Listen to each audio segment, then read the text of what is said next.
When I first started making music and mixing, I used to have a really bad habit of going through like every single track and then finding the frequencies that I didn't like about it and then just pulling them all out like minus 24 decibels until it kind of started to look like a comb filter, because I thought like if you got rid of all of the bad frequencies, then you'd just be left with the good ones and everything would sound good, right? But the problem with this is that, sounds are dynamic, the frequency response is dynamic. And so when you get different notes and you get different intensities, the frequency response will change, and that EQ that you applied might not make any sense in a different part of the track. It might start to sound a bit weird. So I developed a different system to handle tonal changes and getting rid of those frequencies that may sound a little bit unpleasant without making the rest of the track sound too unnatural.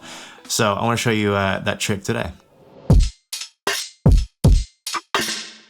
So the main idea here is that we want to couple our changes in EQ with specific forms of compression in various scenarios that you will probably come across often in music production and mixing. So let's take a look at a few of those examples and I'll show you exactly what I mean here. So let's say that we had a bass line that sounded like this.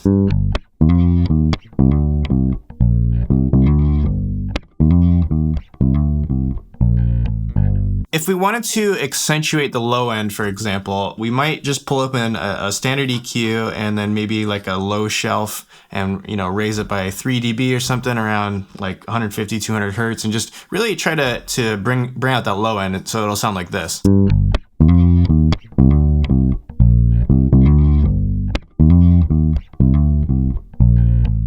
But the first problem that we run into is that it kind of starts to sound a little bit, you might call it woofy on the very sort of sub frequencies. And the reason is that we haven't applied any compression yet. And so one of the problems that I see a lot of times happening is that people will start to notch out, some of those frequencies that tend to poke out because there's no compression applied.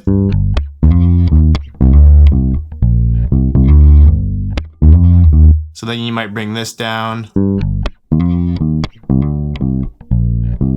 But you've really only addressed that one narrow band of frequencies, and so it might start to sound unnatural because some of the notes are poking out and some of them aren't. So what we can do is add some compression into the mix here before we add our EQ so that it responds better. And there's two different strategies that we can use. The first one is to apply some overall compression to the track and then sort of add our shelf back in. So let me show you what that sounds like real quick.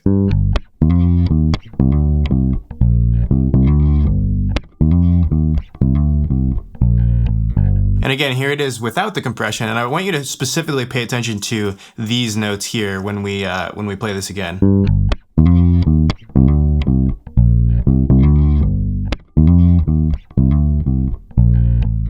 So an alternative way of handling this situation, and this is actually my preferred method, is to use my absolute favorite plugin of all time, which is the Waves C1 SC, and it essentially allows us to focus that compression into the range that we want to accentuate. And you can use a lot of different plugins for this very purpose, like a multi-band or whatever it is that you want, but I really like this particular one.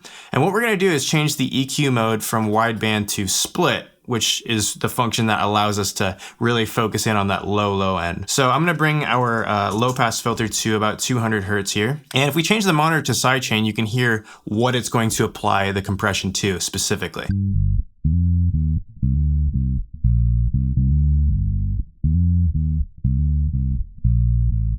And then if we adjust our ratio up a little bit and bring our threshold down.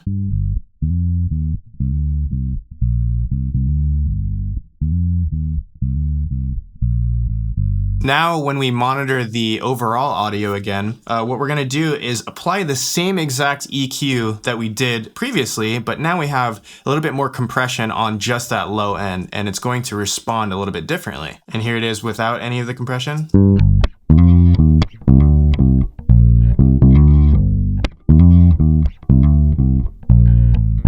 Here it is with.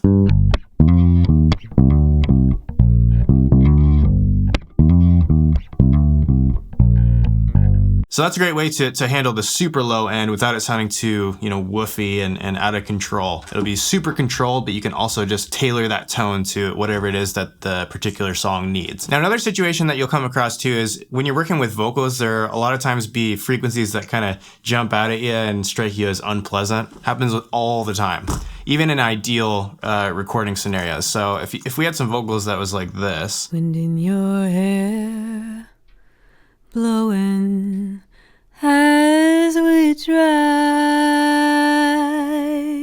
And especially on the second half of that phrase, you can hear a couple of frequencies. To me, it's these two in particular. So about 900 hertz, and I think it's about 1800. So this is what I'm talking about here. As we drive. Now, what we really want to do here is resist the temptation to just notch these out, because it's going to start to make everything else in the track sound unnatural, especially the more notches that you add like that, because you're going to need those frequencies for other parts of the phrases. So what we're going to do here is just apply some basic compression to help reduce the dynamic range of the vocal and reduce some of those peaks that are in the vocal in general. And then we're also going to open up our old friend, the C1SC, for some sidechain compression to really focus in on those bands that we don't like. So if we change our filter type to just to be more of a band pass, we're going to focus it on one of those frequencies. So let's say the higher one, which is about 1800 hertz. And I'm going to have you listen to this sidechain so that you can hear the exact frequency band that we're focusing on.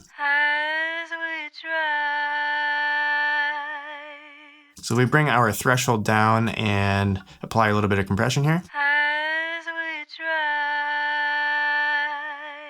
So now when we take a listen back and we get our EQ ready to bring down that range a little bit, let me show you what it sounds like. Wind in your hair, blowing as we drive. You can see how it responds so much better too. And we can be really gentle with the amount of reduction that we're using, especially even on a tight Q EQ curve like we're using now. So I'm only doing, like 4 decibels instead of all the way down like you would with a digital EQ, like, minus 24 or whatever it goes down to. Now, the last example I want to use is another example of when you want to accentuate something, but you can really hear the difference that this makes when you are trying to work with a highly dynamic source like drums. So let's say we had a drum loop like this.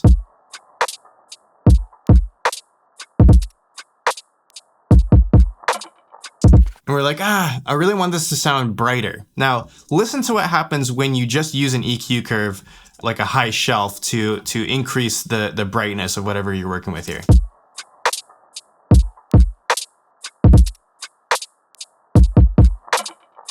The hi-hat in this drum loop all of a sudden is popping out at various points in a way that I find to be unpleasant. So what we're going to do is just focus that compression just on the high end. So we did the same thing, and everything above 3K in this particular drum loop is what we're going to be focusing on. It sounds like this.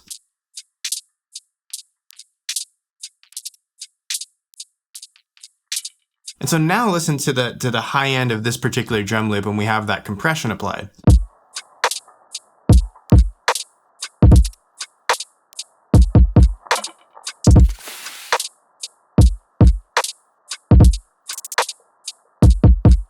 So once we reduce the dynamics in that range that we want to accentuate, the hi-hat stops popping out at those various spots, and you get a lot more detail from the drum loop without having to worry about, all those annoying hi-hats in those particular parts of the drum loop. So it's really, really helpful in all kinds of scenarios in music production, and particularly when you're looking to either get rid of those nasty frequencies that you don't like, or when you want to accentuate the ones that you do like. Now, obviously, the ideal scenario is for us to fix everything at the source. So, you get a good source material, you have a good mic with a good pre in a good room.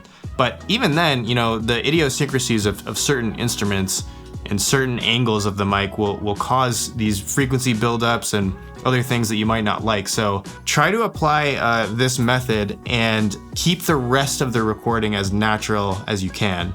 And overall, the results will be pretty incredible, I think you'll find. Now, if you guys have any questions or any tips that you want to add about applying compression in this particular way before you use EQ, please do so down below.